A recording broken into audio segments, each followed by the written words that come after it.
யார் தமிழன் என்பது ஒரு பெரிய விவாதமாக போய்கொண்டிருக்கு. சமீபத்தில் தமிழ்நாட்டில் தெலுங்கு மொழி பேசுபவர்கள் என்று சொல்லப்படுவர்களுக்கெல்லாம் ஒரு அடையாள சிக்கல் உருவாகி இருக்கு. யார் தமிழன்? இது சமீபத்தில் வந்திருக்கு. இதற்கு நான் யாரையும் காரணமாகவோ பொறுப்பாகவோ சொல்ல மாட்டேன். இங்கே பல பேருக்கும் பல்வேறு அரசியல் கட்சிகளை சார்ந்தவர்கள் இருப்பீங்க. ஆனாலும் நான் யாரையும் புண்படுத்தும் நோக்கில் இல்லாமல் ஒரு அரசியல் கருத்தாக மாத்திரம் பதிவு செய்கிறேன். திராவிட பெயரில் ஒரு கட்சி நடத்தி கொண்டிருக்கும் போது அந்த கட்சியிலிருந்து எம்ஜிஆர் அவர்கள் பிரிந்து சென்று புதிதாக ஒரு கட்சி ஆரம்பிக்கிறார். எம்ஜிஆரை அரசியல் ரீதியாக விமர்சித்திருக்கலாம் திமுக.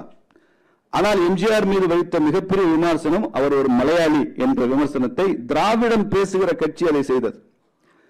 அவர் ஒரு நடிகர் நாடாளலாமா என்று கேட்டது மாத்திரமல்ல, அவர் ஒரு மலையாளி என்று அவருடைய மொழி அடையாளத்தை அதை கொச்சைப்படுத்தினார்கள் அப்போது இருந்த ஆட்சியாளர்கள். பின்னால வைகோ அவர்கள் திமுக விட்டு வெளியில போனார், அந்த கட்சியை விட்டு. தமிழ்நாடு முழுக்க பல இடங்கள்ல போஸ்டர்ஸும் அங்கெங்க மேடையில பேசுவரும் பயன்படுத்திய வார்த்தை கலிங்கப்பட்டி தெலுங்கா, நீ கழகத்தை விட்டு போவாயான்னு அவருடைய மொழி அடையாளத்தை கொச்சைப்படுத்தினாங்க. பின்னால ஜெயலலிதா அம்மையார் வந்த போது கன்னடத்து பாப்பாத்திக்கு தமிழ்நாட்டில் என்ன வேலைன்னு பேசினாங்க. இது எல்லாம் சேர்ந்ததான் திராவிடம் நம்மகிட்ட சொல்லி வச்சிருந்தாங்க. மலையாளமும் தெலுங்கும் கன்னடமும் தமிழும் சேர்ந்ததான் திராவிடம்னு சொல்லி வச்ச ஒரு கட்சி, ஒரு சித்தாந்தம்.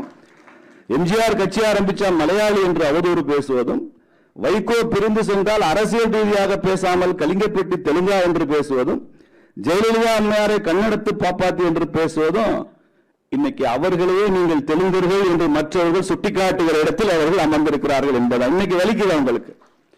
ஆனால் இதெல்லாம் ஆரம்பிச்சு வச்சது அவங்கதான். யார் தமிழன்? ஒரு வரியில விட சொல்லலாம், யாரு தமிழுக்கும் தமிழனுக்கும் இந்த தமிழ் மண்ணுக்கும் தொண்டு செய்கிறார்களோ அவர் எல்லாருமே தமிழர்கள் தான். யார் தமிழை நேசிக்கிறார்களோ அவர்கள் தமிழர்கள். யார் தமிழனை நேசிக்கிறார்களோ அவர்கள் தமிழர்கள்.